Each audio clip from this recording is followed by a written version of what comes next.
Hey everybody, welcome back to Brick System Brothers. My name's Nathan Masters, and I've got a guest with us here today. This is Travis. Howdy everybody. Travis runs a YouTube channel called Gangsta Farmer. He's trying to get 2,000 subs. Go help him out. The reason I brought Travis here today is because he's going to take a look at this Technic tractor that I've been building. I've done 2 videos about this, kind of just behind the scenes, where I actually didn't buy this as a set. I put it together from pieces I already had on hand. So if that sounds interesting, go check those out. But I wanted to ask Travis, as a farmer, about this specific tractor.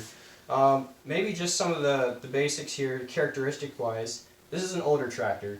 If you could give maybe a range of years when this would have been kind of a new model, or maybe something that it would be based on.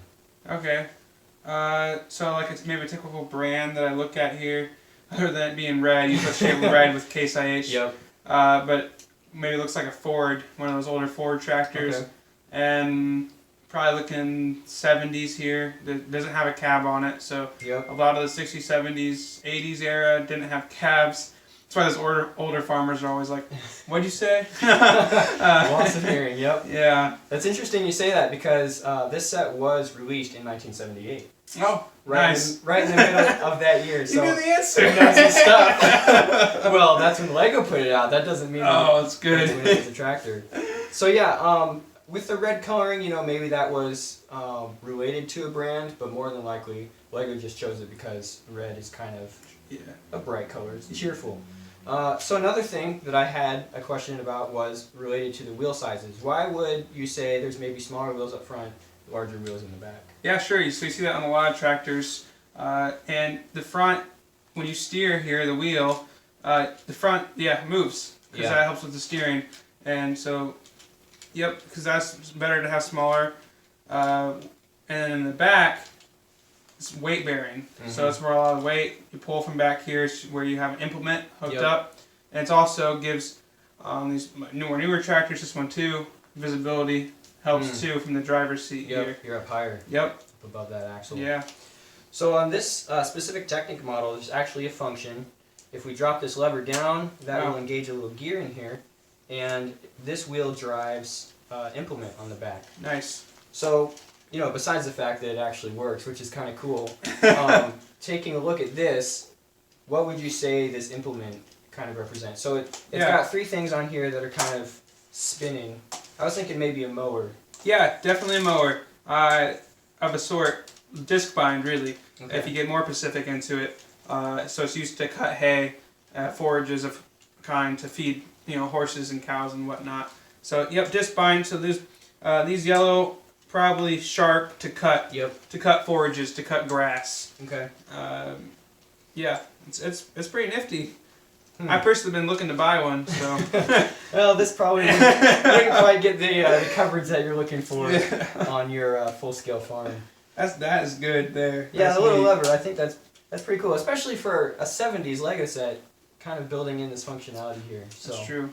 So does anything else, just strike you about the model right off from your perspective? I'm coming from a LEGO background, so I'm kind of looking at it through that lens. You're coming from a farming background. Yeah, this is a really neat set. I like here on the side, it has kind of a step place to get up. That's pretty accurate there. Like I said before, I like the drop thing. The size of tires, it looks huge difference, but it looks pretty accurate. They got the exhaust muffler in an accurate spot. A lot of times, maybe with the 70s, it could be in the middle, but blocks vision. We can do that. Yeah, there we go.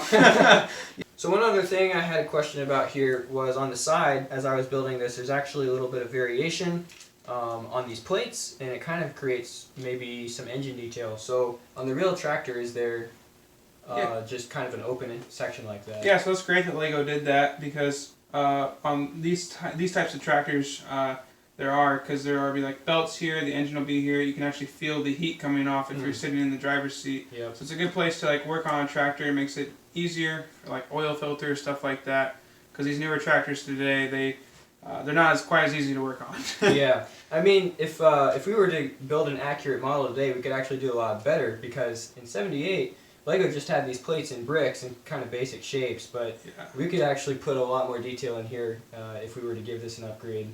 So really interesting to hear from your perspective today, Travis. All in all, really, really impressed with this. What Lego did here. It's an older model, but it still holds up pretty good. Yeah. All right. Well, thanks, Travis, for joining us on Brick System Brothers. Do go check him out. He does a lot of farm-related stuff, stuff related to tractors, stuff related to groundwork. So, like you said, get him to 1,000 subscribers. It's not doing too bad. But, all right, guys. Thanks for watching. We'll see you next time on Brick System Brothers.